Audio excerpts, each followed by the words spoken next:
Welcome to The Explainer. Today, we are tearing down the idea that machine breakdowns are just a normal part of doing business. We are talking about absolute manufacturing perfection. Zero breakdowns, zero defects, and zero accidents. Sounds impossible, right? Well, it's really not. Let's dive straight into the blueprint that makes this a reality, a framework known as total productive maintenance. Here is our blueprint for today. We're going to act as architects and build the TPM house from the ground up. We'll start with the ultimate goal, pour a solid 5S foundation, raise our core equipment and support pillars, measure it all with OEE, and finally look at a massive real-world application. All right, part one, the goal of TPM. So what are we actually trying to achieve here? Basically, TPM is a comprehensive philosophy designed to maximize equipment effectiveness and eliminate all those hidden losses. But here is the absolute kicker. It has to involve every single employee. This isn't just a dusty maintenance manual for the mechanics out back. It is a company-wide mission. We need complete buy-in from the operators on the floor all the way up to the executive boardroom. To really get this, we've got to break a very old habit. The traditional mindset is, I operate the machine, and when it breaks, the mechanic fixes it. TPM completely flips that script so everyone maintains and improves the equipment together. Think about your own car. You don't call a certified mechanic just to fill your gas tank, check your tire pressure, or wipe off your windshield, right? You take ownership of the basics. TPM brings that exact same logic to the factory floor. Which brings us to section 2, the 5S foundation.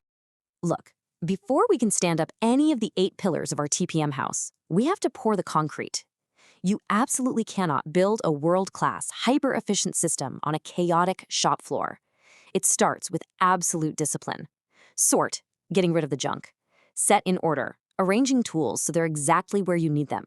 Shine, keeping that equipment spotless. Standardize, locking in those visual procedures. And sustain, the hardest part, maintaining that discipline every single day. If we skip this stable 5S base, the whole TPM house just sinks into the mud. Okay, moving on to section 3, core equipment pillars. With our foundation fully cured, we're ready to build our structural supports, starting with the machinery itself. Pillar 1 is autonomous maintenance, also known as Jishu Hosen. This is huge. It's the biggest culture shift in TPM because we're turning machine operators into the crucial first line of defense. Instead of just waiting for things to snap, operators do the initial cleaning, eliminate contamination sources, set their own lubrication standards, and run daily autonomous inspections. When the person running that machine takes ownership of its daily health, you catch those tiny faults long before they turn into a catastrophic line-down situation. And that brings us to our second pillar, focused improvement, or Kaizen.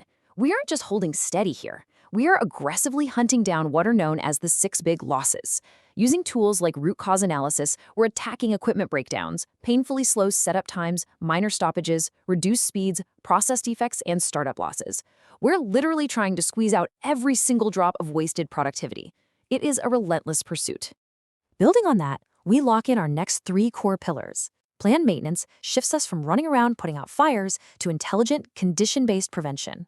Then, quality maintenance ensures our machines are dialed in so perfectly that they physically cannot produce a defect. We're preventing bad parts at the source, not just tossing them out at final inspection. Finally, early equipment management. This is where we take all the brutal lessons we've learned and feed them straight into the design of new equipment. That way, the next generation of machines is ultra-reliable right out of the box. Moving right along, section 4, support and safety pillars. Now, you and I both know machines don't run a company, people do. So we finish our house with pillars focused on the human element and workflows. Pillar 6, training and education, gives our workforce the cutting-edge technical skills they actually need to pull this off. Pillar 7 is safety, health, and environment, or SHE, because hitting production numbers means absolutely nothing if our people aren't safe. The goal is 0 accidents, period. And don't forget Pillar 8, office TPM. A lost purchase order in the front office can shut down a line just as fast as a blown motor. Our administrative workflows have to be just as streamlined as our production floor. All right, section 5, OEE measurement. So the house is built. It looks great, but is it actually working? We need a stress test. Enter overall equipment effectiveness, or OEE. This formula mathematically combines your machine's true availability, which is your uptime, with its performance, its ideal operating speed, and its quality, the percentage of perfectly defect-free parts. You multiply those three critical factors together, and you get this brutally honest, totally unhideable percentage of how well your equipment is really running. And the magic number you're looking for? 85%. That is widely considered the gold standard benchmark for world-class OEE. Take a second right now. Seriously, think about a process you manage. Where do you think it scores on this scale?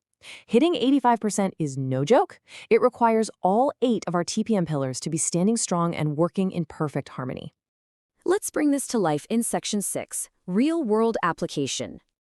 Theory is great, but let's look at this in a massive, high-stakes environment, a coal-based power plant. Here, our theoretical pillars are attached to multi-million-dollar physical assets. The boiler gets planned tube inspections to prevent massive leaks. The steam turbine runs continuous vibration analysis to catch misalignments before the machine literally tears itself apart.